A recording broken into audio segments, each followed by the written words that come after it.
You could be, just talking about Spurs, and I know Chelsea are involved as well, but you could be, by the next time Spurs play, 7 points above them. How much of a gap would that be? We don't calculate like that. We just focus on our next game and try to win it. Does Spurs play or not? We have to consider that Spurs can win their games, and the only way to deal with it is us to win the games. We have a clear target. We know for a long time now that our main target is just to win our games. Is them now being out of Europe a help or a hindrance to them? Don't mind and don't care.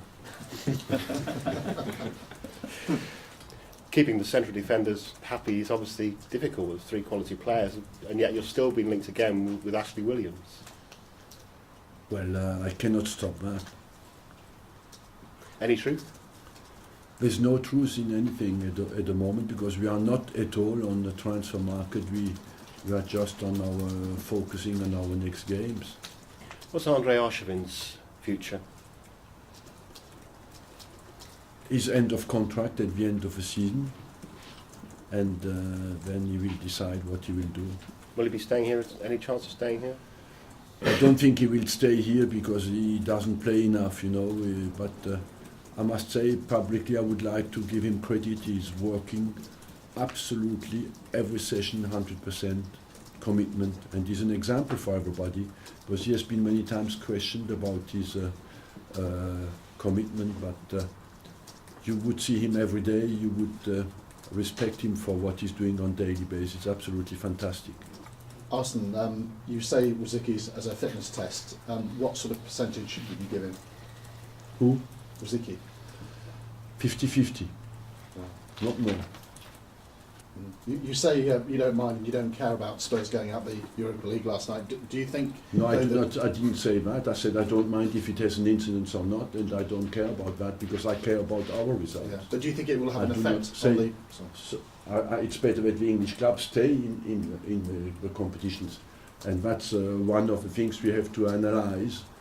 I thought about that this morning, is that all the English clubs basically have gone out of the European competitions, because Chelsea has been in the Champions League, have been put into the Europa League, so I don't consider them to be in the Europa League from the start. But all the other English clubs have gone out, and that's what is the fact, that we have to analyse. We cannot continue and say we are the best in the world, and all our clubs go out in Europe. Do you think, though, it's going to have an effect on the Champions League placings, for the next... It can have an effect, yes. Do you think that'll sort of galvanise... Not for next year, but if we have a second year like that, we will pay for it, of course.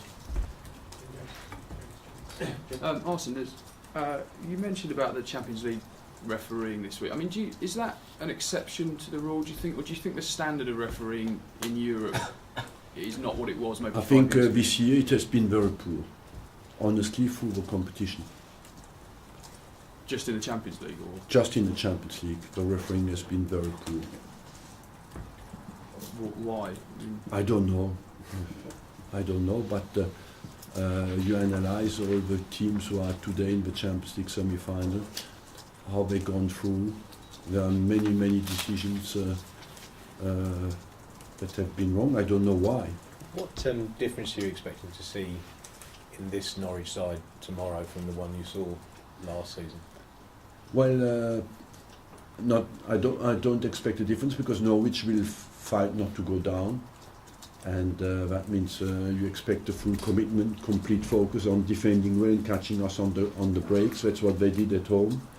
The thing is, when they beat us over there, they had a run of 10 games, unbeaten run, and it's quite funny because and amazing what they did, because they made the 10 games unbeaten run where they took 22 points, and outside that period they struggled.